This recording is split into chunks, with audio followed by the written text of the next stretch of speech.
Saludos, estimados amigos de este su canal Ayahueben Internacional. Bienvenidos todos a esta nueva edición, en esta sección que viene siendo como un apéndice o una extensión de nuestra sección Conversando en el Camino. En esta ocasión nos encontramos conversando con.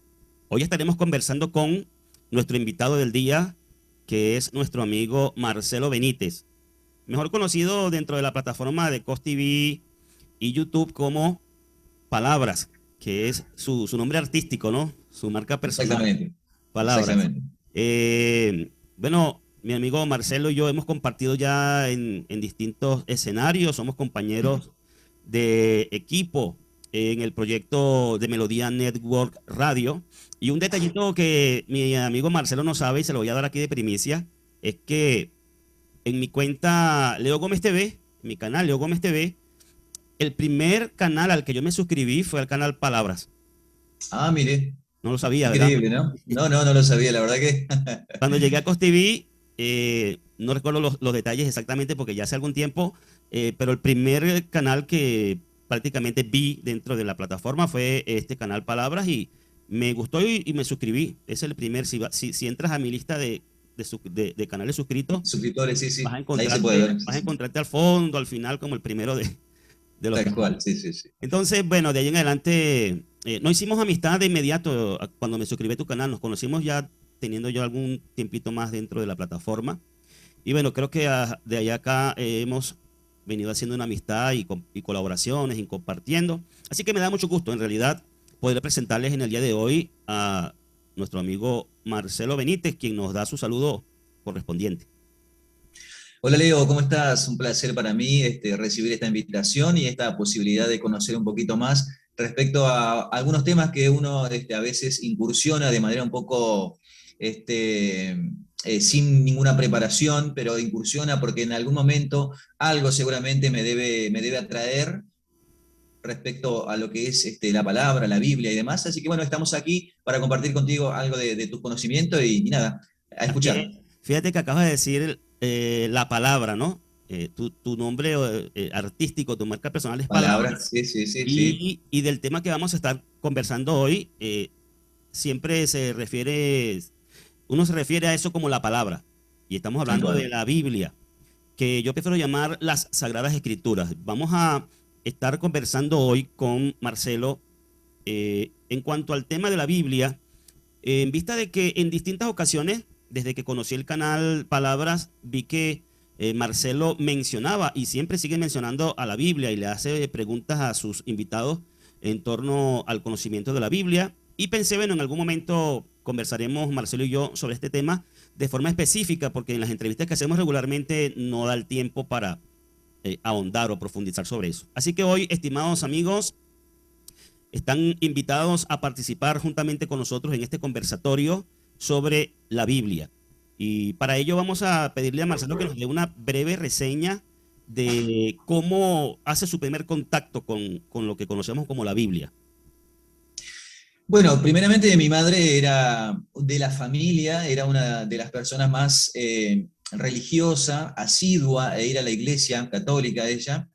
Y obviamente incursionaba a los hijos a que hagan los básicos en lo que hace a la Iglesia Católica, que es la comunión, la confirmación, asistir a catequesis. Todas esas cositas lo hemos hecho en el campo donde nosotros vivíamos, en realidad una casa en el campo, porque en el campo los animales, como dicen. Y eso fue la primera, digamos, el primer contacto con la Biblia que tuve. Después, un poquito más de grande, ya en 14, 15 años, en un colegio ya secundario, un poquito más ha sido ir a confirmación en ese caso. Y nada, después no me contacté más con la Biblia durante 20 20 años, si no más, hasta que me volví a reencontrar.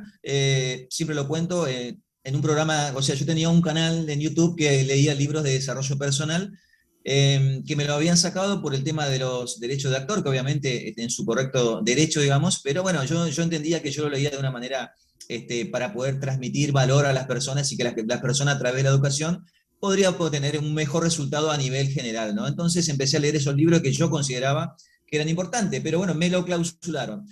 A partir de ahí, bueno, obvio, la frustración del momento, y bueno, un día despierto por la mañana muy temprano y le digo a Suni la Biblia. Eh, ¿Qué onda con la Biblia? Como decimos los argentinos, sí, sí, voy a leer la Biblia.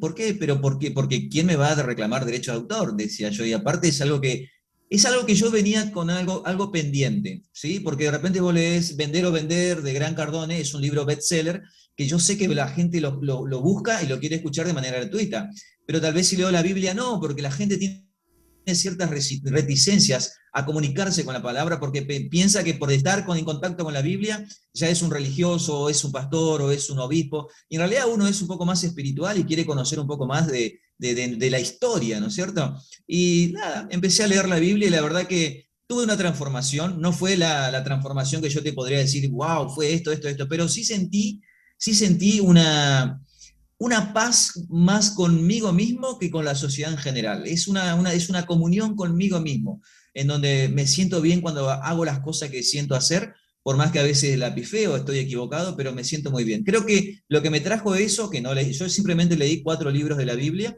me trajo eso, me trajo una paz, una comunicación más conmigo mismo. Eso es lo que puedo decir respecto a mi contacto con la Biblia. Muy bien, me parece eso muy interesante. Y la respuesta que me deja la siguiente pregunta de ella va a depender el contexto en el que vamos a considerar todo este tema. Y es, ¿cuál es tu opinión sobre la Biblia?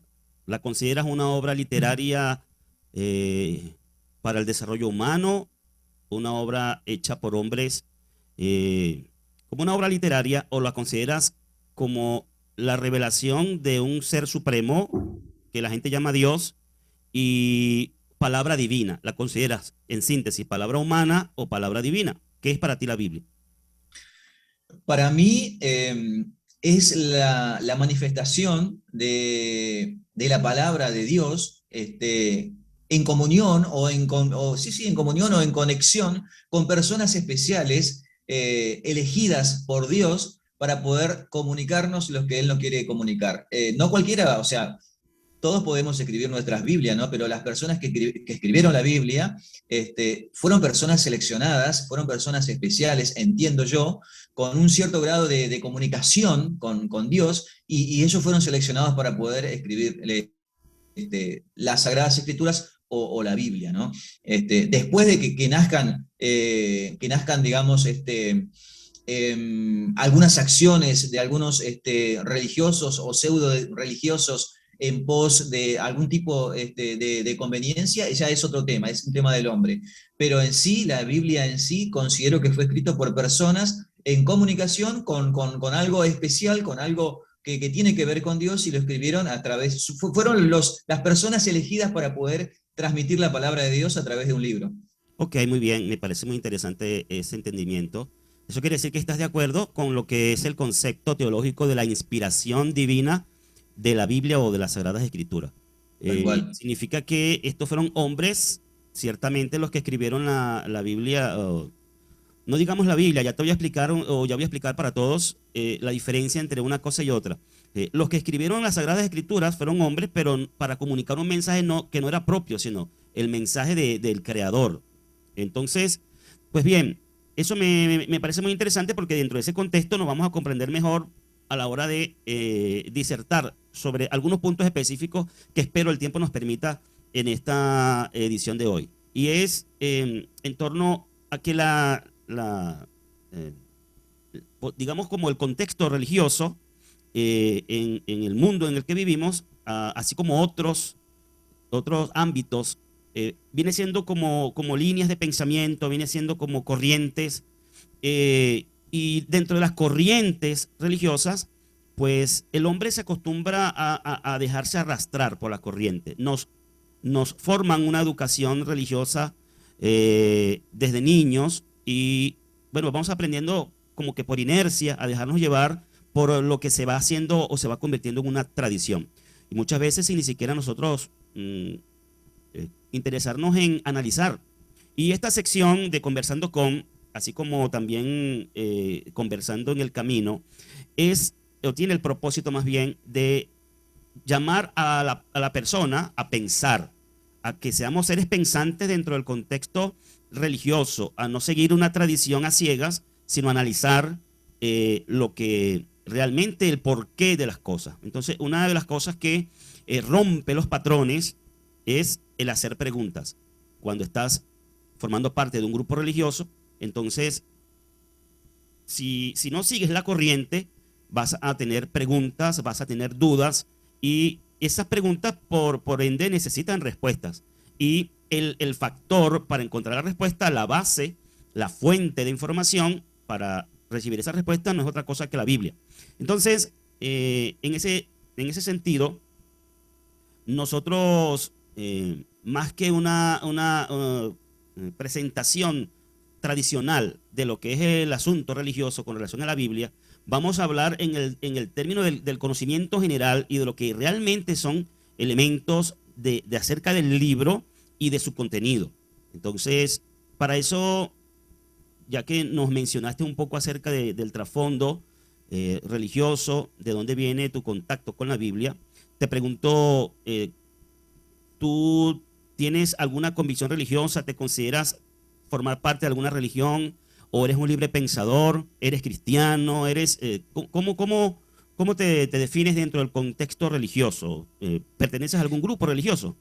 No, la verdad que no, no, no, no, la verdad que no, no, no es que sea un tipo, una persona atea o una persona agnóstica.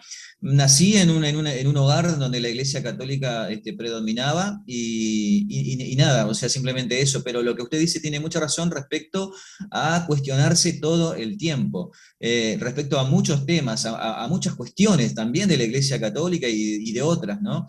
Pero creo que soy un buscador y ahí está la cuestión. Sí, buscar respuestas a preguntas que todo el mundo se hace y a veces por pereza mental no se cuestiona o no incursiona en algún otro tipo de libros o de pensamientos para poder llenar esa respuesta, ¿no? Me encantaría tener la posibilidad de conocer más respecto a religiones, porque la verdad no conozco respecto a lo que es el cristianismo, el judaísmo o lo que sea, y no puedo hablar ni bien ni mal al desconocer, pero sí soy un buscador de respuesta y bueno, no me ato a ningún tipo ni de políticos, ni de religión y nada por el estilo. Trato de ser lo más libre posible. Soy consciente que no somos libres porque en algún punto pertenecemos o somos un engranaje de un gran sistema y nada, pertenecemos a eso, pero dentro de nuestras posibilidades trato de ser lo más libre, digamos, mentalmente, ¿no? Sí, eso sería lo ideal. Y como decía hace un momento, la corriente de la tradición muchas veces nos arrastra y vamos a ciegas Tal cual. siguiendo la tradición. En este sentido, nosotros hablamos acá en Ayahuasca Internacional de un concepto que algunos no han escuchado, algunos no están familiarizados con el significado de eso, y me estoy refiriendo al concepto de religión institucionalizada.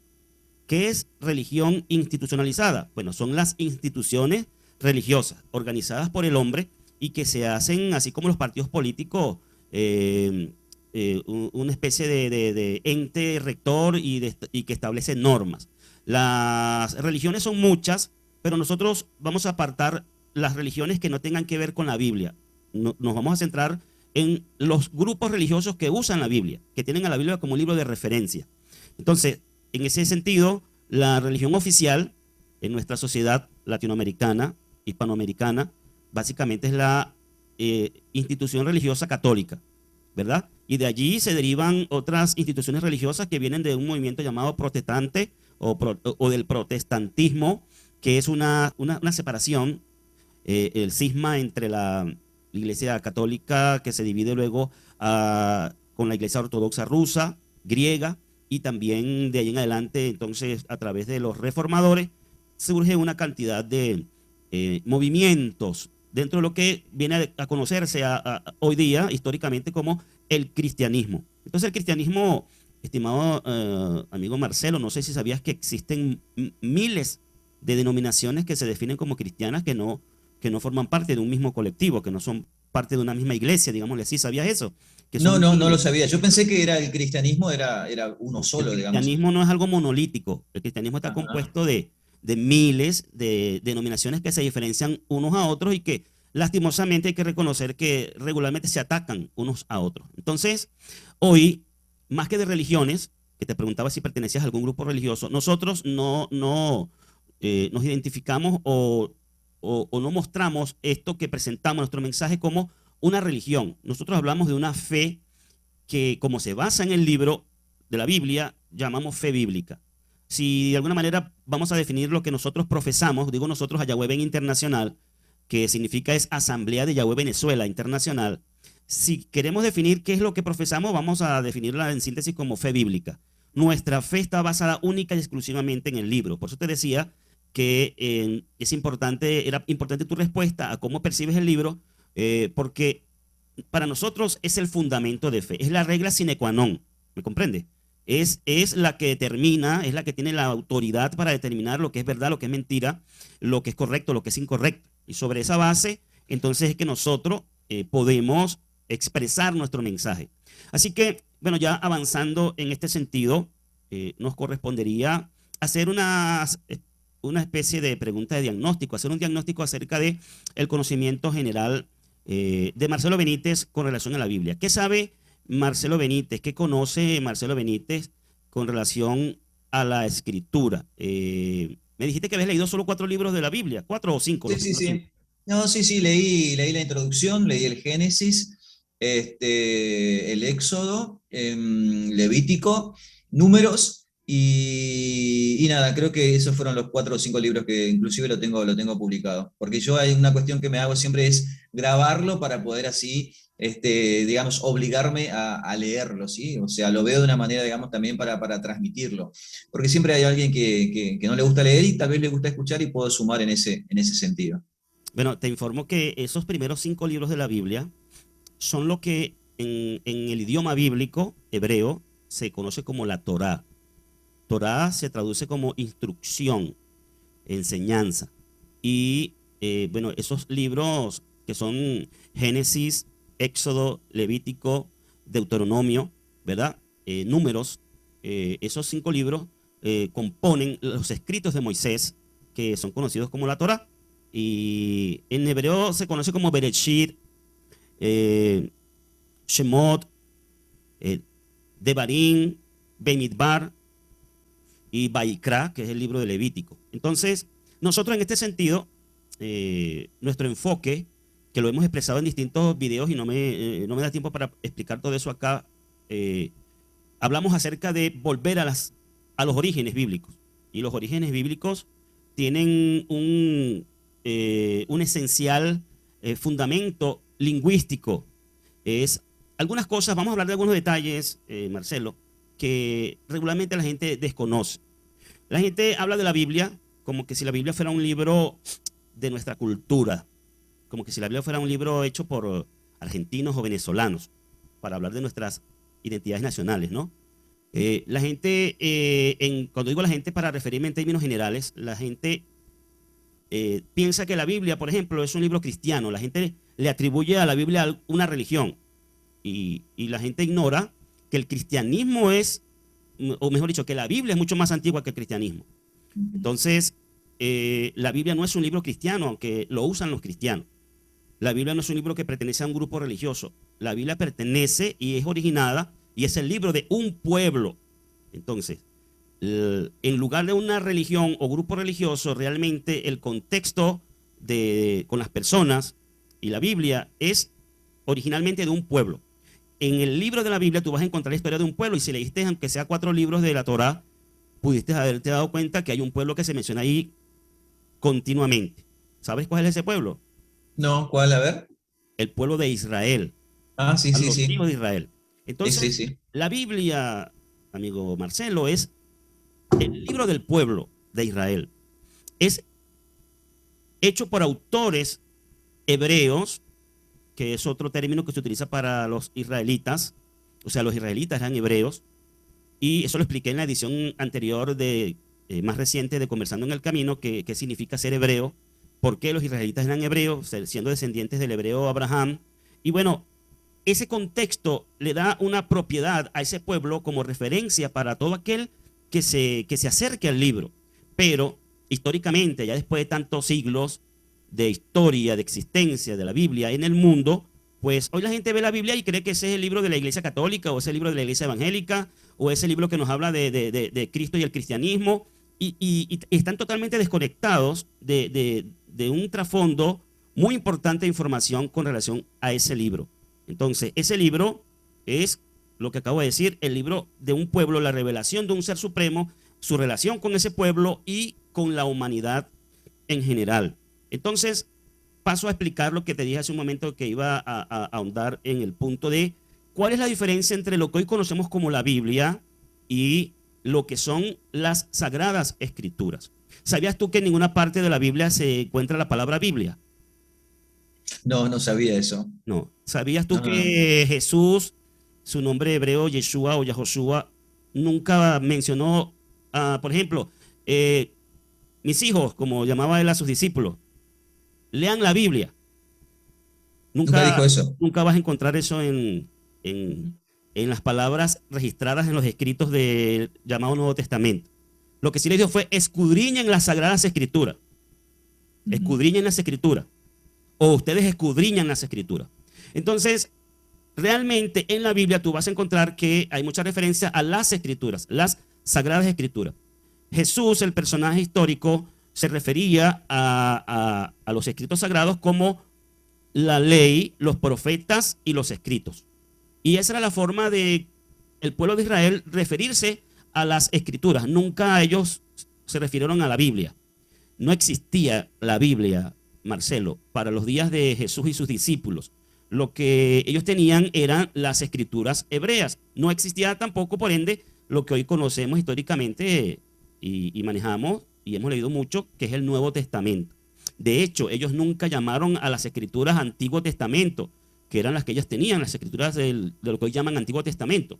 Entonces, bueno, para partir de allí es importante varios factores que ya he mencionado. Entender que las Sagradas Escrituras hoy día se conocen por la humanidad como la Biblia, es el libro más famoso, más vendido, más leído en la humanidad, y ese libro es importante que sepamos que en esa forma de códice, como se conoce hoy, es distinto al formato de rollos de escritura que se conocía originalmente. Con esto no quiero decir que no tiene nada que ver la Biblia con las Sagradas Escrituras. Lo que estoy diciendo es que los autógrafos escritos por los autores originales de estos escritos sagrados fueron llevados en el tiempo a un formato que hoy conocemos luego de que se inventó la imprenta. Y la palabra Biblia, ¿sabía lo que significa? ¿Qué es lo que significa Esti- Biblia? Estimo que es un conjunto de libros, es el libro de los libros. Sí, la Biblia significa literalmente libros. Se podría entender como biblioteca. Entonces, la Biblia realmente no es un libro, son 66 libros. Hay 39 libros que corresponden a lo que llaman hoy día Antiguo Testamento, que son las escrituras hebreas, y hay 27 libros que corresponden a lo que llaman hoy día Nuevo Testamento, que son realmente los escritos nazarenos.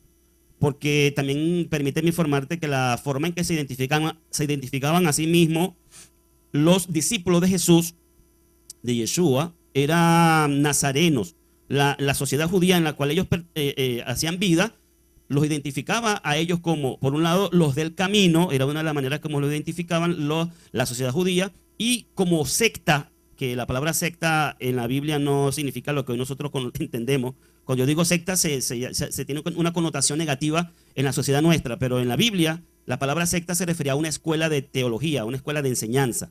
Entonces, en la sociedad judía, habían varias sectas que conformaban la sociedad judía, por lo menos unas 5, pero las principales eran 2 que más se mencionan en la Biblia, que es los fariseos y los saduceos. Esas eran sectas principales de la sociedad judía. Y la más nueva para los días de Yahoshua, de Yeshua, de Jesús, era la secta de los nazarenos. Así se le llamaba a los discípulos del Mesías judío, Yeshua, porque él era nazareno, era de Nazaret, de la ciudad de Nazaret. Entonces, por eso fueron conocidos como los nazarenos. De hecho, a Pablo se le identifica como líder de los nazarenos en una parte del libro de los Hechos. Así que bueno, ese más o menos es el contexto, y por otro lado está el contexto muy importante que vamos a considerar ahora, que es el contexto lingüístico. Ese contexto lingüístico es fundamental. Y para poder entender lo que quiero decir, te voy a poner un ejemplo. Tú eres argentino, ¿verdad? Argentino. Pues tú me podrías explicar qué significa para los argentinos ser rata. Ser rata. En el lunfardo argentino significa ser una persona tacaña, una persona que no entrega, que se lo guarda todo para él. Una persona muy tacaña. Creo que tacaño es una palabra que conoce prácticamente todos los latinoamericanos. Una persona que da poco. Ok. ¿Estás consciente que ese lufardo, que es como el modo coloquial de hablar los argentinos, ¿no? Claro, exactamente. Palabras que son más de los Es argentinos. lo que tengo entendido. Hay como una especie de libro, de diccionario, que se conoce como lunfardo, para, Lunfardo. para entender la forma de comunicarse o de expresarse en esa forma coloquial los argentinos. Entonces, ¿estás consciente que si tú me dices a mí como venezolano que no sea rata, yo te voy a entender otra cosa muy distinta? Si tú Tal me dices a mí que no cual. seas rata, tú me estás diciendo, oye, no seas miserable, ¿vale? No seas malo, Claro. no seas Claro. Si yo, perverso. Si yo te digo a ti, Marcelo, no seas rata, eso para mí como venezolano significa que no seas mala gente, ¿entiendes? Mira la diferencia Ujú. entre un significado y otro, Tal ¿no? cual. Y Por la otro lado, palabra es la misma. sí, y por otro lado tú me puedes decir que es un pibe. Ujú. Un pibe es un niño, un chico, el che pibe se dice acá en Argentina, el tipo que es ayudante, que trabaja, que está iniciando recién en las labores cotidianas, 14, 15 años, que quiere empezar a trabajar, y trabaja de che pibe, trabaja de ayudante para limpiar, para cebar mate, el mate es tradicional en Argentina. Pibe es un niño, es un chico, un pibe. Ok, muy bien. ¿Y qué es un bondi? Bondi acá se le dice al colectivo, al bus, me tomo el bondi. También se dice de manera un poco sarcástica, me tomo el bondi, me voy. Cuando te enojas con alguien o con tu novia o con tu familia, me tomé el bondi, o sea, me fui. Nosotros decimos algo aquí parecido que es agarro mi Jeep, un Agarró mi Jeep, sí, claro. un Jeep, Claro, ¿sabes? ¿No? De la marca exacto. Jeep de los rústicos. Ah, Claro, claro, claro. sí, y tú me puedes decir qué es eso de si se forma un quilombo en el bondi. Se forma un quilombo en el bondi, se armó una discusión por algo que puede ser importante o no, pero se armó una discusión entre pasajeros con el chofer o con la persona que controla si pagaste el pasaje. Se armó un quilombo en el bondi. Hay quilombos en todos lados, pero en este Ok, caso y usted tú me entenderías a mí si yo te digo, allá en Argentina, en el bondi, la gente anda muñoñada. no te entendería. No, ¿verdad? Entonces, con esto No. lo que quiero decir, al decir nosotros los venezolanos que en un bondi andan la gente toda muñoñada, es que andan todos apretados. Hay Sí, mucha gente. lo entendí, pero no se usa el término de ese acá. Pues bien, con esto, ¿qué es lo que quiero decir? Hacer un pequeño ejercicio de las formas lingüísticas que complican la comunicación de un mensaje. ¿Sí? Son códigos de comunicación que a la hora de pasar desde el contexto lingüístico original de las escrituras, quiero que sepas, estimado amigo Marcelo, y todos ustedes los que nos ven y nos escuchan, que este es un factor determinante para los múltiples errores que existen de entendimiento de conceptos religiosos que sacan de la Biblia de forma tergiversada. ¿Por qué? Por malas traducciones de los textos sagrados, que se derivan no por mala fe o mala intención de los traductores, sino porque en los idiomas, en el contexto lingüístico, en las lenguas de los pueblos, de las naciones, no se puede escapar de los modismos de ese tipo. Ese lunfardo argentino es un modismo. En Venezuela tenemos modismos también. Entonces, en el pueblo hebreo israelita es lo mismo. Están los modismos que cuando viene un traductor de la Biblia que desconoce ese contexto cultural, lingüístico, geográfico, histórico de ese pueblo, entonces viene y traduce cosas que no son necesariamente lo que dice el texto sagrado, sino que es lo que subjetivamente el traductor percibe. O también se puede encontrar con alguna situación como esta. Hay palabras que, fíjate, rata. Rata significa una cosa para esa forma de hablar coloquial del argentino, rata significa otra cosa para nosotros los venezolanos, pero rata también tiene su etimología o su concepto, su significado estándar, un animal, un animal rastrero, una rata. Entonces, eso hace que cuando el traductor se encuentra al momento palabras en esa escritura que tienen distintos significados, él va a colocar lo que piense que es lo que ahí dice. Entonces así es como interviene el factor humano nuevamente, ahora en el momento de traducir, que también es muy importante decir que no es lo mismo la inspiración divina al momento de escribir el autor sagrado a cuando el traductor pasa de la lengua hebrea, que es básicamente la lengua de la mayoría de las escrituras, luego vienen algunas porciones de arameo, que es una lengua semita también, familia del hebreo, y la otra lengua, ya ahora sí más extraña a ese contexto semítico, que es la lengua griega. Entonces esos son los tres idiomas en los cuales tú vas a encontrar escritos sagrados.